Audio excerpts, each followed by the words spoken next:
was on, a Monday morning, and for the first time in a long time, Funke felt whole. Her legs were no longer swollen. The bandages were gone.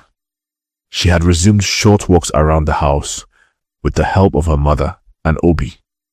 The wheelchair was now parked in the corner of the room, unused for days.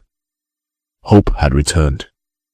It felt like a second chance, like light had finally broken through the darkness. Obi was still away on a business trip, but he called her every morning. "Baby," he said over the phone, his voice filled with pride. "Are you really walking now?" Funke giggled, holding the phone to her chest like a schoolgirl in love. "I'm walking, oh.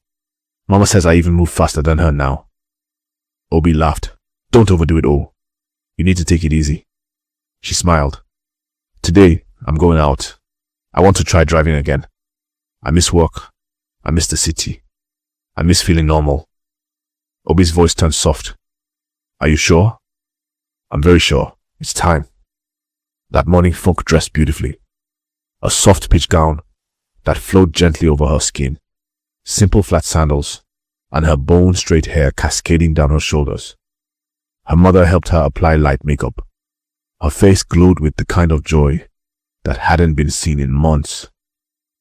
"God has done it for us," Mama said as she stood admiring her daughter. "Just look at you. See how beautiful you are." Funke hugged her. "Thank you, Mama, for everything." Then she stepped outside. The black Lexus SUV Obi had given her still sat in the compound, clean and gleaming like new. She hadn't driven it since the day everything fell apart, the day her legs stopped working. But that was all in the past, or so she thought. With a deep breath and a whispered prayer, Funke opened the car door, got in, and adjusted the seat. Everything felt right. She gripped the steering wheel confidently and reached for the gear lever. And then, it happened. A sharp jolt shot through her thighs, then her knees. Then, nothing. Her legs froze, stiff, cold, dead. Funke blinked. Number. Not again. She tried to lift her foot to the pedal. Nothing. Tried to wiggle her toes. Nothing. Her breath caught in her throat. Her heartbeat doubled. She grabbed the steering wheel harder. Jesus. Jesus. Then she screamed. Mama. Her mother, who had been humming and sweeping the corridor, dropped the broom and ran.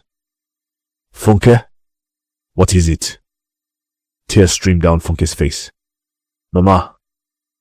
I can't feel my legs again. I can't move them. Mama opened the car door and touched her daughter's knees. Cold. Unresponsive. No, she cried, placing her hands on her head. Not again. What is this? She pulled out her phone with shaking hands and called Obi. Obi, please, come home. It has happened again. Funke can't walk. Her legs are gone again. Obi didn't ask questions. He ended the call and booked the next flight. Less than an hour later, his car sped into the compound. He found Funke sitting silently in the living room, her mother beside her, holding her hand. Her eyes were red from crying. The old wheelchair had been brought out again. Obi dropped to his knees in front of her. Funke. She looked at him, her voice hoarse. I was fine, Obi. I was ready. I was going to walk again. I touched the gear, and everything left me. Obi gripped her hands. We'll fix it. We'll go back to the Prophet. We'll go anywhere. But Funke just stared into space. For the first time since her healing, she was afraid again. Afraid that the battle they thought they had won had only just begun. The journey back to the Prophet was heavy. No spoke during the drive. Obi drove silently, gripping the steering wheel like he could choke the evil out of the air. Funke sat beside him in silence, eyes glazed, lips moving, but not in prayer. It was a whisper, barely audible. Why me? Her mother sat in the back seat, clutching her rosary. Her voice was steady, but desperate. God of Elijah, arise. God of fire, show yourself. When they arrived at the prayer camp, the prophet was already outside, as if he had been expecting them. His eyes met Obi's, then Funke's. He nodded once and led them into the prayer room without saying a word. Funke was helped into a chair. Obi knelt beside her. Her mother stood, her hands trembling, her face already glistening with sweat. The prophet stood before them, eyes closed. His lips moved in prayer. Then, silence. It was long, heavy, unbearable. Then slowly, the prophet opened his eyes. There is a power here, he said. A heavy one. He looked directly at Funke. This is not what you think it is. Obi's voice cracked. Sir, I don't understand. Her leg was fine. She could walk. Now she can't. Again. The prophet shook his head. The chain was never broken. It was only cut halfway. Funke gasped. But, Cynthia, she was arrested. You said she was the one behind it. She was, the prophet replied, but only as a vessel. Someone else lit the fire. Obi felt like the floor beneath him cracked open. Someone else? He echoed. Someone else was involved. The prophet turned slowly and walked toward the altar. You are fighting something deeper than jealousy, he said quietly. You are fighting entitlement, rage, pride, and something ancient. Funke's voice broke. Who? Please, man of God, who's doing this to me? The prophet paused. I am not permitted to see further. That sentence sliced deeper than a blade. Not permitted? Obi's voice was hoarse now. But you saw Cynthia. You saw the shoe. You pointed her out. Yes, the prophet nodded. Because it was revealed. This is hidden, shielded in darkness. Even I am not allowed to see it. Funke broke down. She cried so hard her body trembled. So that's it. We just accept this. I live like this forever. No, the prophet said firmly. But you must search deeper. This battle is no longer only mine to fight. You must rise and uncover the rest. Obi clenched his fists. How do we fight what we can't see? The prophet didn't answer. He simply laid his hand on Funke's head, prayed briefly, and stepped back. My time with you is over. With that, he turned and walked out of the prayer room, leaving silence behind. That night was the darkest Funke had felt in years. She didn't eat. She didn't speak. She sat in her room, wrapped in a blanket, staring at the wall. Her mother prayed silently in the corner. Obi sat beside her, holding her hand. We'll find answers, he whispered, even if we have to search the whole earth. But Funke's lips barely moved. It's like I'm cursed. Like God forgot me. Like there's something about me that people want to destroy. No, Obi said firmly. You carry light. That's why darkness is angry. But we will break this. He kissed her forehead. We will not give up, even if we have to fly to the ends of the earth. The next morning, Obi made the call. Pack your bags, he told Funke gently. We're going abroad. We're going to find the truth. Even if Nigeria has no answers, the world will. And just like that, the search began again. But they had no idea. The enemy they were chasing was not far away. Not far at all. Obi didn't wait another day. He arranged for Funke to travel abroad. If it's not spiritual, then it's medical. We'll find the answer, he told her. They flew to London. The cold wind in London kissed Funke's skin with a cruelty she hadn't felt in a long time. It wasn't the weather that unsettled her.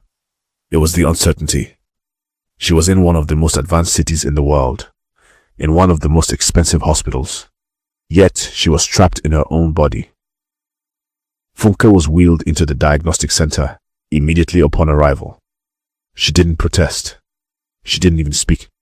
Her soul was tired, Her face looked older, drawn with invisible weight. 3 neurologists, 2 orthopedic surgeons, a panel of internal specialists, MRIs, CT scans, blood work, electrolyte panels, reflex tests. Every inch of her was examined. Days passed. On the 4th day, Obi stood by the window of her room, staring down at the street below. The city moved fast. Buses, taxis, pedestrians. Yet everything in their world stood still. Funke lay on the bed. A soft knock. The lead physician entered, a kind-looking man with silver-rimmed glasses and an accent that betrayed his African roots. Obi turned. "Doctor?" The man sighed. "Please sit." Obi sat. Funke turned her head slowly. The doctor opened the folder in his hand, then looked at them. "I wish I had anything, to explain this." "What are you saying?" Obi asked. The doctor hesitated. Then, "Miss Funke, your body is fine. Your spine is perfect. Your bones are strong. Nerves are active. Muscles are healthy. From a medical standpoint, there's absolutely nothing wrong with you." Silence. Complete silence. Funke blinked. "You mean, you found nothing?" "Nothing at all," the doctor said gently. "This is beyond us." Funke began to laugh. Not out of joy, but pain. The kind of laugh that trembles into sobs. "So I'm mad?" she asked through tears. "Is that what this is?" No, the doctor said quickly. "That's not what I mean. I've seen strange cases in my years. Cases that science couldn't explain. Sometimes it's not the body. Sometimes it's something else." Obi stood up, trembling. "We came all the way here, hoping for answers." The doctor nodded, genuinely pained. "I'm truly sorry. If it were up to me, I would give you a solution. But there is no illness to treat." He quietly handed over a discharge file and left. The flight back to Nigeria was heavier than the one that brought them. Funke didn't speak the entire time. Not a word. She kept staring out the plane window, lost in thought. Obi held her hand tightly, but even his silence was louder than thunder. When they landed, the wheelchair was brought out again. She hated the sight of it. The minute she sat in it again, it felt like a declaration that she had lost. Back at home, the atmosphere was different, dimmer. Even Amaka and Tolu, who had once danced and prayed over her recovery, now looked confused whenever they visited. "Maybe the attack wasn't finished," Tolu said one evening when Funke had gone to bed. "But how? Cynthia is still in custody," Amaka whispered. The 2 women exchanged a long look. They didn't say it aloud, but the doubt had started to spread. What if Cynthia wasn't the only one? What if someone else was closer and watching? Meanwhile, Funke lay in bed that night, staring at the ceiling. She was back to square one, only this time the silence was louder, the shame heavier, the fear thicker. She whispered one line over and over to herself. If they couldn't find anything, then what is wrong with me? And somewhere, in the shadows of that compound, someone else smiled, because the game wasn't over. It had only just begun. The days turned into months. Then, months slowly melted into years. Life continued around Funke, but her own life had slowed to a crawl. She existed, but she wasn't living. Though the swelling never returned, she remained unable to walk. It was as if something had pressed pause on her legs, while the rest of the world hit play. Obi stayed, despite pressures from family, friends, and business associates urging him to move on. He never left her side. He carried her when needed. He made her laugh on the days she wanted to disappear. And every night before bed, he laid hands on her legs and whispered, "This is not the end." Still, the question remained. If Cynthia was in police custody, who else was behind this? Then came the night vigil. It was a random invitation. A friend of Funke's mother had begged them to attend. The pastor wasn't popular. In fact, he didn't even have a church building. Just a gathering under palm fronds, held in a quiet clearing on the outskirts of Ibadan. They almost didn't go, but something pulled them there. The air was thick with worship and incense. Songs rose like smoke into the heavens. Then the pastor, a man in his 70s, with grey sideburns and a commanding calmness, took the microphone. He didn't shout, he didn't dance. He simply walked around, pausing by people praying, listening. Then he reached Funke. He didn't speak at first. He just stood by her, watching her with eyes that felt ancient. Then finally, he spoke. "Daughter," he said softly, "you are chained. Not by the one you think, but by the one you forgot." Funke blinked. Obi stood up. "What does that mean, sir?" Obi asked, his voice shaky. The pastor continued. "The shoe was a point of contact, but the curse was sealed by another." Obi stepped forward. "Sir, who? Please, we've prayed, fasted, searched." The pastor pointed to the sky. "The Lord says it's a woman, one close, one who watches from a place of authority, not a friend, not family, but she feels entitled to her pain." Funke froze. Her mind raced. Then, like a lightning flash, she remembered. The night Cynthia borrowed her shoe. She had come home and parked the car inside the compound. Her landlady had appeared from nowhere. "Who gave you permission to park this big thing here?" The woman had shouted. "Are you the only one living here? Because you bought car, now the compound belongs to you." They had exchanged harsh words. The woman had cursed under her breath and stormed off. Funke's heart dropped. Could it be her? Not Cynthia, not jealousy, but bitterness. From someone who hated that a mere tenant now rode a Lexus, while she, the owner of the house, still trekked to the market. Funke looked at Obi. "Obi, it was her, my landlady. That night, she was angry." Obi didn't speak. He just nodded once, jaw tight. And in that moment, they knew the real war hadn't started. But now, they were ready. The morning after the revelation, the sun didn't rise the same way. There was tension in the air, thick, heavy, watchful. It wasn't just spiritual, it was real. Something was about to shift. Funke sat by the window, with her crutch beside her. Her heart thudded with anxiety and resolve. The revelation from the night vigil wouldn't let her rest. Every time she closed her eyes, she saw her landlady's face. Bitter, scowling, full of disdain. The pieces had aligned too perfectly to ignore. Obi paced the living room. "We need to confront her," he said for the third time that morning. "But how do we even prove it?" Funke asked. "She's smart. She'll deny it." Obi stopped pacing and turned to her. "We don't need proof. We need boldness. You've suffered too much to remain quiet." Funke nodded slowly. Her mother didn't speak. She simply rose, adjusted her wrapper, and said, "Let's go." The landlady was sweeping the front of the compound when they stepped out. She paused, watching Funke approach with slow, deliberate steps.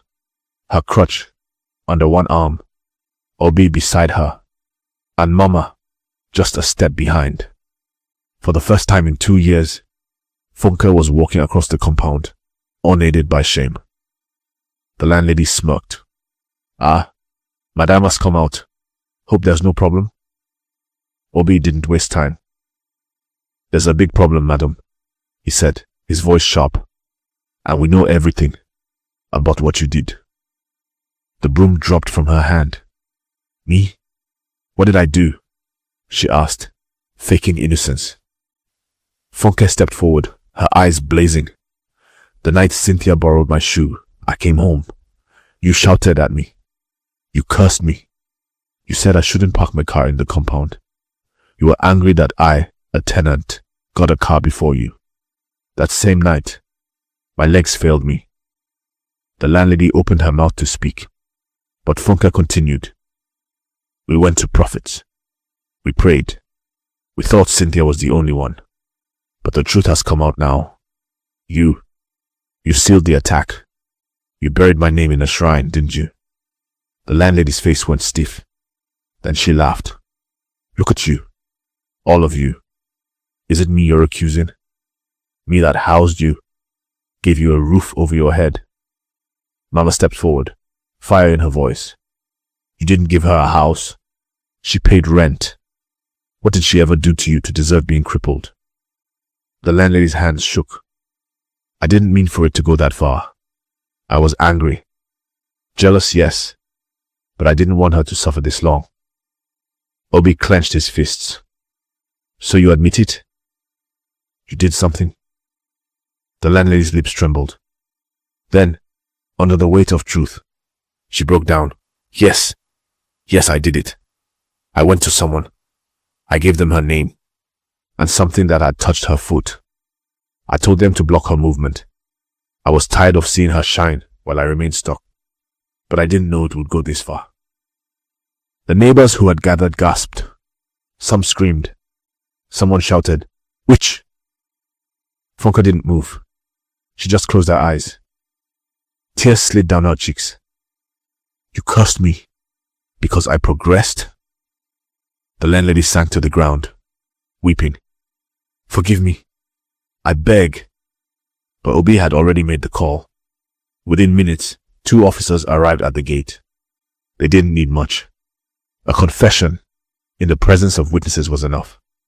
As the officers handcuffed the landlady and led her away, she wept uncontrollably. I'm sorry. But no one listened. The damage was already done. That night, the compound was silent. Too silent. Funke sat on her bed, staring at her legs. Then she swung them over the side of the bed. No pain, no stiffness. She stood. She walked. She didn't fall. Mama, she screamed. Obi! They rushed in and there she was, standing tall. I can walk, she sobbed. I can walk again. They hugged, they cried, they danced. But for Funke, it wasn't just her legs that returned, it was her life. The next morning was different. It wasn't the sun, it wasn't the birds. It was the silence. The kind of silence that comes after a storm has passed. The kind of silence that feels like healing.